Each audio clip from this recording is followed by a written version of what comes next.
MC Hari, Manoj, Shashidhar, వేద జలంధర్, సాయి యోగి, విశ్వేందర్ రెడ్డి కీలక పాత్రధారులుగా తెరకెక్కిన చిత్రం అమీర్ లోగ్. మాధవిరెడ్డి సోమ నిర్మాణంలో రమణారెడ్డి, సోమ దర్శకత్వం వహించారు. హైదరాబాద్ ఓల్డ్ సిటీ బస్తీ కుర్రాళ్ల నేపథ్యంతో తెరకెక్కిన ఈ చిత్రం శుక్రవారం ప్రేక్షకుల ముందుకు వచ్చింది. కొత్తవారు చేసిన ఈ చిత్రం ప్రేక్షకుల్ని మెప్పించిందో లేదో చూద్దాం.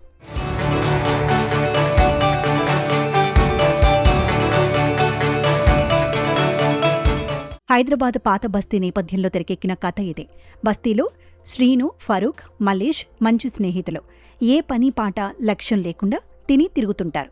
భవిష్యత్తు గురించి ఆలోచించమని కుటుంబ సభ్యులు ఎంత చెప్పినా ఈ చెవిన విని ఆ చెవిన వదిలేస్తుంటారు. ఓ రోజు బస్తీలో క్రికెట్ విషయంలో నజీర్తో గొడవ పడటంతో సమస్య పెద్దదవుతుంది.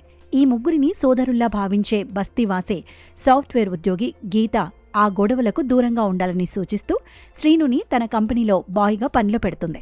అక్కడ్నుంచి అతనిలో మార్పు వస్తుంది.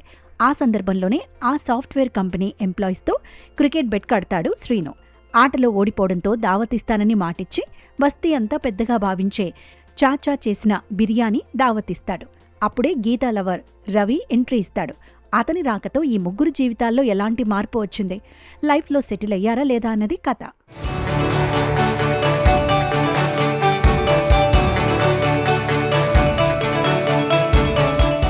పాత బస్తీలో ముగ్గురు యువకుల మధ్య జరిగే కథ ఇదే.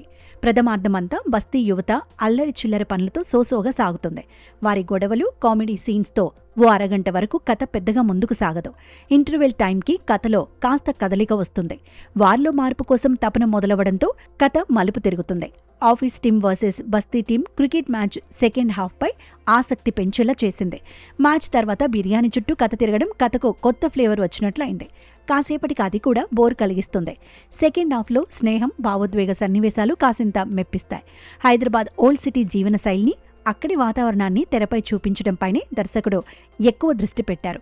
ముగ్గురు పనిలేని యువకులు తమ జీవితాలను మార్చుకోవటానికి చేసిన ప్రయత్నం అనే లైన్ కొత్తదేమీ కాదు. మేం ఫేమస్ ఈ మధ్యనే వచ్చిన దివానా చిత్రాలు ఈ తరహా కథలోనే వచ్చాయి. కాకుంటే దర్శకుడు రమణారెడ్డి పాత బస్తీ నేటివిటీని చూపించే ప్రయత్నం చేశారు.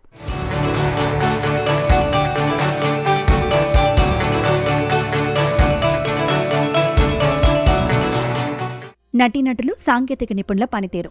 శ్రీను పాత్రలో బస్తీ యువకుడిగా MC Hari body language, dialogue delivery perfect match అయింది. మనోజ్, శశిధర్ కూడా తమ పాత్రలకు న్యాయం చేశారు. ముఖ్యంగా ఈ ముగ్గురి మధ్య స్నేహం, కామెడీ ట్రాక్ సినిమాకు ప్లస్ పాయింట్. తిమ్మరాజుపల్లి టీవీలో హీరోయిన్గా నటించి మెప్పించిన వేద జలంధర్ ఇందులో గీతగా సాఫ్ట్వేర్ ఇంజనీర్గా కనిపించింది. ఆ పాత్రకు న్యాయం చేసింది. చాచా పాత్రలో విశ్వేందర్ రెడ్డి చక్కని భావోద్వేగాలు పంచారు. ఇందులో నటించిన ఆర్టిస్టులంతా పాత బస్తీ లోకల్ వారే.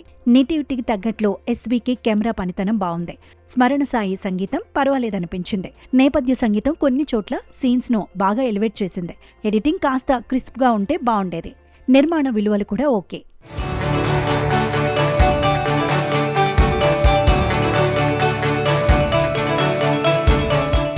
గతంలో డెక్కన్ సినిమా పేరుతో కొన్ని లోకల్ సినిమాలు వస్తుండేవి. ఇది కూడా ఆ తరహా సినిమానే.